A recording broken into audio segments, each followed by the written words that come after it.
పత్రికా మిత్రులందరికీ ఆహ్వానం. తెలంగాణ పౌర సంఘం నుంచి నిన్న అనగా 21/12/2025 రోజున ప్రముఖ తెలంగాణ ఉద్యమకారుడు, భారత్ బచావ్ ఆందోళనకారుడు గాదె ఇన్నయ్యను తన ఇంటి నుంచి నిన్న ఎన్ఐఏ అక్రమంగా అరెస్ట్ చేసింది. దాంట్లో మెయిన్ ఏంటంటే వికల్పు అంతిమయాత్రలో ప్రసంగించాడు. ఆయన వికల్ప అంతిమయాత్రలో ఆయన మావోయిస్టులకు మద్దతు ఉండేటట్టుగా మాట్లాడాడని చెప్పేసి ఒక అభియోగం నిలుపుతూ అరెస్టు చేయడం జరిగింది. దాని గురించి ఇప్పుడు మా పౌరకుల సంఘం రాష్ట్ర కార్యదర్శి నారాయణరావు గారు మాట్లాడతారు.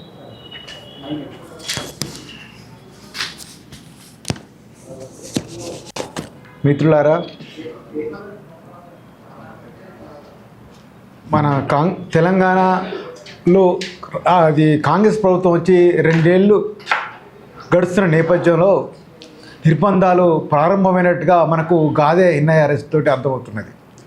ప్రధానంగా ఏదైతే మధ్య భారతంలో ఉన్నటువంటి కోట్లాది ఖనిజ సంపదను కార్పొరేట్లకు అందించడం కోసం, దోపిడీ చేయించడం కోసం ఆదివాసులపై యుద్ధం ప్రకటించి 2024 జనవరి 1 నుంచి ఇప్పటి వరకు సుమారు వాళ్ళ లెక్కల ప్రకారమే 94 ఎన్కౌంటర్లో ఇప్పటి వరకు 850 మంది వరకు హత్య చేసినారు. అవి ఎన్కౌంటర్లుగా ప్రచారం చేస్తున్నారు. ఈ నేపథ్యంలో ఒక రకంగా మావోయిస్ట్ పార్టీలో ఏ రకమైన సంక్షోభము, ఏ రంగ చీలిక మనకు అనవసరం కావచ్చు కాక, అందులో ఉన్న వ్యక్తులు కొందరి సమాచారం వల్ల రామచంద్రారెడ్డి, సత్యనారాయణ రెడ్డి కూడా ఎన్కౌంటర్లో చంపబడ్డారని, నిరాయుధంగా వాళ్ళని పట్టుకొని చంపేశారని, వాళ్ళ కొడుకు సుప్రీంకోర్టు, హైకోర్టు వరకు వెళ్ళి రీపోస్ట్ మార్టం కోసం కూడా 26 రోజులు న్యాయస్థానంలో పోరాటం చేసిన ఫలితం దక్కక తీసుకొచ్చి అంత్యక్రియలు నిర్వహించుకోవడం, తర్వాత ఒక 30 రోజుల తర్వాత సంస్కరణ సభ నిర్వహించుకోవడం. ఆ సంస్కరణ సభలో భాగంగా గాదె ఇన్నయ్య తెలంగాణ ఉద్యమకారుడు, భారత్ బచావ్ నాయకుడు, అతను మాట్లాడిన ప్రసంగాన్ని తప్పుపడుతూ అందులో జరుగుతున్నటువంటి ఏవైతే అంశాలు ఉన్నాయో, ప్రభుత్వం ఆపరేషన్ కాకార్ను ప్రజలపై యుద్ధం ప్రకటిస్తూ, హత్య చేస్తూ, ఎన్కౌంటర్ ప్రకటిస్తున్న విధానాన్ని, తర్వాత ఏవైతే 1 లక్షలాది బలగాలను మధ్య భారతంలో క్యాంపుల ద్వారా నింపి ఆదివాసుల జీవించే హక్కును, జీవనోపాధి హక్కును, గౌరవంగా జీవించే హక్కును కాలరాజు వేయడాన్ని ప్రశ్నిస్తూ ఆ రోజు సంస్కరణ సభలో భాగంగా మాట్లాడిన దాని నేపథ్యాన్ని దృష్టిలో పెట్టుకొని సావుగా తీసుకొని నిన్న జాఫర్ఘాట్లో వాళ్ళ ఇంటి మీదకి దాడి చేసి ఊపా కేసు కూడా నమోదు చేసిండ్రు. ఊపా కేసు అంటేనే ఒక జాతీయ దర్యాప్తు సంస్థ ఎన్ఐఏ వస్తుంది. ఎన్ఐఏ కూడా ఇతను ఏమన్నా జాతి విద్వేషానికి కానీ, జాతి ద్రోహానికి కానీ, దేశద్రోహాన్ని మాట్లాడిన మాటలు కావు. నిజంగానే మావోయిస్ట్ పార్టీ అనేది 1992లో అప్పుడున్నటువంటి ఉమ్మడి ఆంధ్రప్రదేశ్ పబ్లిక్ సెక్యూరిటీ యాక్ట్ ప్రకారం నిషేధానికి గురైంది. తర్వాత 2004లో వచ్చినటువంటి ఊపా చట్టం 1967 ఊపా చట్టం ప్రకారం మళ్ళీ నిషేధించడానికి గురి కాబట్టేది. కానీ ఆ నిషేధం ప్రభుత్వాలు చేసినంత మాత్రాన ప్రజలు యాక్సెప్ట్ చేయాల్సిన అవసరం లేదు. ఎందుకంటే ఇదే పాలకులు 1984లో ఎన్టీ రామారావు నక్సలైట్లే దేశభక్తులని మాట్లాడిండు. తర్వాత 2004లోకి వచ్చేసరికి వైఎస్ రాజశేఖర రెడ్డి ఇదే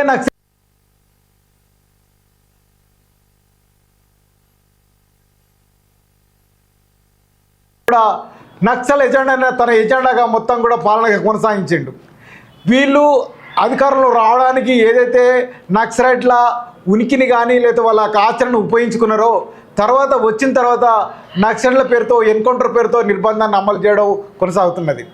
ఇప్పుడు కూడా ఈ ఇంతకాలం ఒక 50 ఏళ్ళ పీపుల్స్ వారు మావోయిస్ట్ పార్టీ చరిత్రలో పడ చూస్తే ఎన్ని ఒక ప్రజాస్వామిక పోరాటాలు, కార్మిక వర్గ పోరాటాలు, రైతాంగ పోరాటాలు జరిపారో అవన్నీ కూడా మనకు అర్థమవుతున్నది. ఎందుకంటే 90లో జరిగినటువంటి వరంగల్ రైతుకుల సంఘం కూడా సంఘం మహాసభలో కూడా మనకు అర్థమవుతుంది. సింగరేణి కార్మిక సమాఖ్య నేపథ్యంలో సింగరేణి పోరాటాలు చూసాం, ఆర్టీసీ కార్మిక సమాఖ్య నేపథ్యంలో ఆర్టీసీ పోరాటాలు చూసాం. ఇంత చేసిన వాళ్ళు ప్రజల కోసం ఇప్పటికీ 20,000కు పైగా వాళ్ళకి అమూల్యమైన ప్రాణాలు కూడా తారబోసిండ్రు. ఈ స్థితిలో వాళ్ళ యొక్క శవాలను ఈ తప్పుడు బూటకపు ఎన్కౌంటర్లో కాల్చంపి ఎన్కౌంటర్ పేరుతో ప్రకటించినప్పటికీ కూడా ఆ శవాలను రీపోస్ట్మార్టం కూడా చేసి రీపోస్ట్మార్టం కోసం ప్రయత్నం చేసి అది కాక మళ్ళీ శవాలను తెచ్చుకున్న తర్వాత జరిగిన సంస్కరణ సభలో గాదె ఇన్నయ్య గారు మాట్లాడిన మాటలను సాగ్గా తీసుకొని ఒక తప్పుడు ఊపా కేసు నమోదు చేసిండ్రు. ఊపా కేసు అంటే ఒక చాలా ఏదైనా పెద్ద తప్పు చేస్తే చేయాల్సిన స్థితిని కేవలం సంస్కరణ సభలో జరుగుతున్న అన్యాయాన్ని, కుట్రలను, ఎన్కౌంటర్ హత్యలను, లేకపోతే ఆ దోపిడీని, ఆదివాసుల హరణాన్ని మాట్లాడినందుకు ఇట్లా ఒక తప్పుడు కేసు నమోదు చేయడం అనేది సరైన విధానం కాదు. ముఖ్యంగా మనకు గతంలో కేసీఆర్ ప్రభుత్వం సమయంలో కూడా ఉపా కేసులు నమోదైనాయి. కానీ ఇదే కాంగ్రెస్ ప్రభుత్వం ములుగు కేసులో అరగోపాలతో పాటు 150 మంది మీద అయితే ఇట్లా తప్పుడు ఉపా కేసులు నమోదు చేస్తారని ప్రశ్నించింది అప్పుడున్నటువంటి కాంగ్రెస్ వాళ్ళు. కానీ ఇదే కాంగ్రెస్ ఇప్పుడు అధికారంలోకి వచ్చినాక మొట్టమొదటి ఉపో కేసు కింద గాంధీ ఇన్నయ్య మీద ప్రారంభించారు. అంటే ఎందుకు ఇట్లా చేస్తున్నారు? ఇక్కడికి ఒకవైపు రేపు మార్చి 31, 2020 వరకు మావోయిస్టులు అనేదే లేకుండా పోతుంది. తర్వాత ఇక్కడ ఎవరు మాట్లాడినా కానీ ఒక ప్రజాస్వామిక రాజ్యాంగబద్ధ హక్కుల గురించి మాట్లాడుతున్నారు.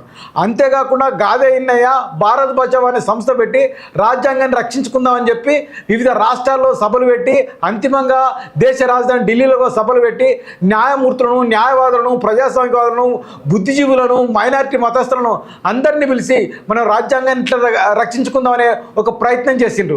ఈ నేపథ్యంలో అతను ఇట్లా చేస్తున్న క్రమంలోనే అక్కడికి వచ్చినటువంటి సత్యనారాయణ రెడ్డి లేదా రామచంద్రరెడ్డిల సంస్కరణలో మాట్లాడిన విషయం ఏంటంటే ఇది ప్రజాస్వామ్యబద్ధంగా, రాజ్యాంగబద్ధంగా ప్రభుత్వాలు పాలన చేయాలి.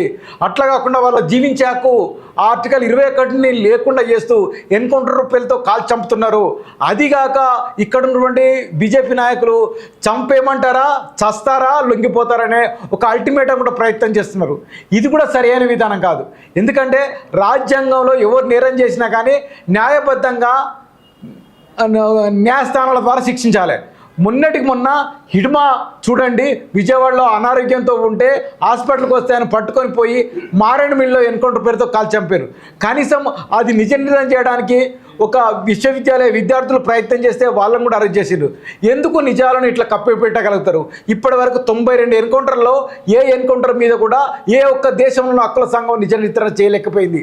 అంటే వాళ్ళు కాల్చి చంపేసి ఎన్కౌంటర్ అంటే మనం అందరం కూడా యాక్సెప్ట్ చేసే స్థితికి వస్తుంది. కానీ ఇప్పటికి కూడా మేము హక్కుల సంఘం మాట్లాడగలుగుతున్నాం. ఎన్కౌంటర్ పేరుతో జరిగినవన్నీ కూడా ప్రభుత్వ హత్యలే, పోలీసు హత్యలే తప్ప నిజమైన ఎన్కౌంటర్లు కాదు. నిజమైన ఎన్కౌంటర్లు 90 లేదా 2000 దశకంలో జరిగినాయి. కానీ ఇప్పుడు కోవట్ల ద్వారా, ఇన్ఫార్మర్ల ద్వారా వాళ్ళకి ఆహారంలో విషం ఇచ్చి పట్టుకొని చిత్రహింసలు పెట్టి కాల్చి చంపి చేస్తున్న ఘటనలు ఎక్కువ. ముఖ్యంగా ఆపరేషన్ కాగార్లో జరిగినవన్నీ కూడా అంతే. హిడ్మా ఎన్కౌంటర్ కావచ్చు, మోహన్ రావు ఎన్కౌంటర్ కావచ్చు, రామచంద్రారెడ్డి ఎన్కౌంటర్ కావచ్చు, వీళ్ళందరూ కూడా వాళ్ళు చంకల్లో కర్రలు పెట్టుకుని నడిచి అతను సీసీ. ముఖ్యంగా కేంద్ర కమిటీ సభ్యులను ఈ ఇన్ఫార్మర్ దగ్గర వాళ్ళ ఆచూకీ తెలుసుకొని మోడం బాలకృష్ణతో సహా అందరినీ వాళ్ళ ఆచూకీ తెలుసుకొని పట్టుకొని కాల్చే ఘటనలు ఎక్కువ. అందులో భాగంగానే ఈ ఎన్కౌంటర్లన్నీ కూడా బూటకంగానే పౌరకుల సంఘం భావిస్తున్నది. దాని గురించి గాదె ఇన్నయ్య గారు ఏదైతే సంస్కరణ సభలో మాట్లాడినరో అది రాజ్యాంగ ఉల్లంఘన గురించి, అప్రజాస్వామిక గురించి, అణచివేత గురించి మాట్లాడినరు. దాన్ని ఆ వైపుకనే చూడాలి తప్ప అతను ఏదో నేరం చేసిందని చెప్పి ఆ నేరానికి మన రాష్ట్ర ప్రభుత్వం ఏం నేరాలనేది కాకుండా మొత్తంగా ఎన్ఐఏ స్థాయిలో ఊపా కేసు నేపథ్యంలో జరిగిన నేరాలుగా చిత్రీకరించడం అంటేనే ఇప్పుడు ఏదైతే బయట ఉన్న ప్రశ్నించే గొంతు దాన్ని కూడా నిబంధనలు అమలు చేయడంలో భాగంగా ఊపా కేసు కాంగ్రెస్ ప్రభుత్వం తీసుకొస్తుంది. కాబట్టి ఇటువంటి ఏదైతే ఒక మొట్టమొదటి ఊపా కేసు కాంగ్రెస్ ప్రభుత్వం తీసుకొచ్చిందో దీనికి రేవంత్ రెడ్డి ప్రభుత్వం సమాధానం చెప్పాలి. రేవంత్ రెడ్డి దీనికి మొత్తాన్ని నాయకత్వం వహించాలి. ఎందుకంటే తెలంగాణ ఆకాంక్ష, తెలంగాణ రాష్ట్రం కోసం ఏదైతే ఈ గాదె ఇన్నయ్య గారు పోరాటం చేసిండ్రో ఆ తర్వాత రాజ్యాంగాన్ని రక్షించుకోవడానికి, రాజ్యాంగాన్ని అమలు చేయడానికి ఏ విధంగా పోరాటం చేస్తూ వస్తున్నాడో అదేవిధంగా అతను జరుగుతున్నటువంటి ఒక బూటకం ఎన్కౌంటర్ మీద ప్రశ్నిస్తూ వస్తున్నాడు. అది కూడా నేరం అయితే ఎట్లా? దేశంలో ప్రజాస్వామ్యం ఉంది, రాజ్యాంగం ఉంది అనుకున్నప్పుడు మనకు భావ ప్రకటన హక్కు ఆర్టికల్ 15 ఇస్తుంది. ఏదైనా సరే మనం నిరసన చేయొచ్చు, మాట్లాడవచ్చు. అదేమన్నా తప్పు అయితే మీరు న్యాయస్థానంలో ఫైట్ చేయండి, చెప్పండి మీరు మాట్లాడింది తప్పండి. అట్లా కాకుండా మొత్తంగా అత్యంత దుర్మార్గమైన చట్టమే ఊపా. ఈ దేశంలో ఇప్పటికీ ఆ చట్టం కింద అరెస్ట్ అయిన వాళ్ళందరూ కూడా 98% అక్విటల్ అయిన స్థితే. ఎందుకంటే ఏదో 1%, 2% మాత్రమే శిక్షలు పడుతున్నాయి. ఇవన్నీ కూడా ఈ ఊపా కేసులలో ఏంటంటే శిక్షలు తప్పు, కేవలం విచారణ అనేదే శిక్షగా మారింది. అందులో భాగంగానే మనం యూపా కేసులు నమోదు చేయడం వల్ల 84 ఏళ్ళ స్టాన్ స్వామి కూడా అతను ఆ వృద్ధుడు గ్లాస్తో తాగలేక సిప్పర్ అడిగితే కూడా సిప్పర్ ఇవ్వని నేపథ్యంలో చనిపోయిండు. పాండు నారాయణ కూడా ఆయన తప్పుడు కేసులో శిక్ష అనుభవించిన నేపథ్యంలో జైల్లోనే మరణించారు. మొన్న మనకు తెలుసు సాయిబాబా ఇక్కడ బయటకు వచ్చిన తర్వాత ఆయన ఆరోగ్యం సహకరించక చిన్న ఆపరేషన్ చేయించుకుంటే అతను కూడా చనిపోయాడు. ఊపా చట్టం అనేది అది ఎంత అంటే మనుషుల యొక్క జీవించే హక్కును ముఖ్యంగా జైల్లో వ్యవస్థీకృతంగా చేస్తున్నారు.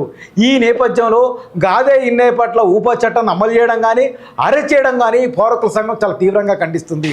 ముఖ్యంగా రేవంత్ రెడ్డి ప్రభుత్వం ఎప్పుడైనా సరే మీరు ఇప్పటి వరకు పేద ప్రజలయ్యి లేకపోతే ఇక్కడున్న ప్రజాస్వామికవాదులై మేధావులై కనీసం ఇంతకుమున్న గత పాలన కన్నా ఇప్పుడు కొంచెం మెరుగైన పాలన వస్తుందని సుదర్శన్ రెడ్డి నుంచి అరగోపాల్ నుంచి చాలామంది భావించారు.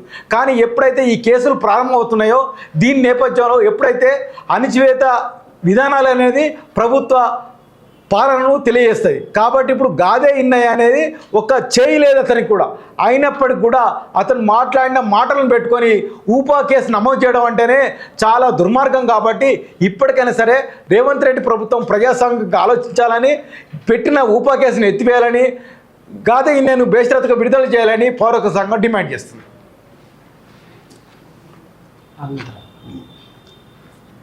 వాక్ స్వతంత్ర పక్కన వాడుకున్న గాదే ఇన్నయ్యకు వాక్ స్వాతంత్ర పక్కన వాడిన గాదే ఇన్నయ్య కూడా ఎన్నయ్య దృష్టిలో ఊపా కేసు పెట్టేంత అర్హుడైపోయాడు. ప్రజాస్వామ్యంలో ఏం నడుస్తుందో పత్రికాముఖంగా మీరందరూ ప్రజలకు తెలియజేయాలి. ఇప్పుడు గాదే ఇన్నయ్య అరెస్టుకు సంబంధించి పౌరకుల సంఘం రాష్ట్ర అధ్యక్షుడు గడ్డం లక్ష్మణ్ గారు మాట్లాడుతారు. సరే, జిల్లా అధ్యక్షులు హైదరాబాద్ జిల్లా అధ్యక్షులు హనుమంతరావు గారు మాట్లాడతారు.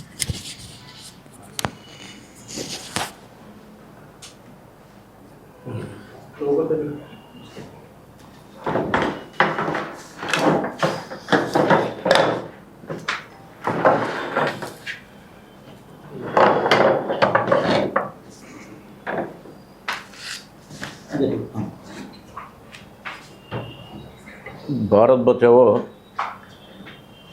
పార్టీ బాధ్యుడు గాదే ఇన్నయ్య గారిని అరెస్టు చేయడాన్ని పౌరకుల సంఘం తీవ్రంగా ఖండిస్తుంది. తెలంగాణ పౌరకుల సంఘం తీవ్రంగా ఖండిస్తుంది. సో కాతా రామచంద్రారెడ్డి సంస్థాన సభలో ఆయన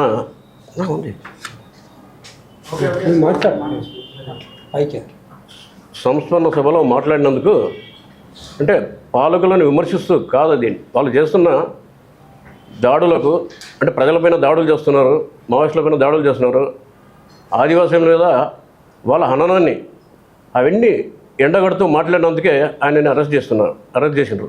అందులో ఉప చట్టం పెట్టడం దారుణం. మరి సంఘాలు కానీ ఇంకా ప్రజలు కానీ ఎవరన్నా ప్రశ్నించడం తట్టుకోలేకపోతున్న ఈ పాలకులు, బీజేపీ పాలకులు, మరి ఎవరు ప్రశ్నించాలి? మీరు చేస్తున్న దుశ్చర్యలను ఎవరు ఖండించాలి? ఎవరు మాట్లాడాలి మీ ఆగడాల గురించి?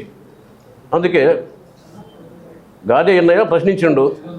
మరి అన్యాయంగా చంపేస్తున్నారు మీరు, ఒక కటాఫ్ డేట్ పెట్టి. మరి దాన్ని ప్రశ్నించే హక్కు పాలకులు ప్రజలకు ఉంది. ఖచ్చితంగా పాలకులు చేసే దీన్ని ఖండించే హక్కు, ప్రశ్నించే హక్కు ప్రజలకు ఖచ్చితంగా ఉంటుంది. ప్రజా సంఘాలకు ఉంది, పౌరకుల సంఘాలకు ఉంది. అలాగే గాదే ఇన్నయ్య కూడా ప్రశ్నించారు. అందుకే ఆయన మీద పెట్టిన తప్పుడు కేసుని వెంబడే రద్దు చేసి ఆయనను విడుదల చేయాలని పౌరకుల సంఘం భావిస్తుంది.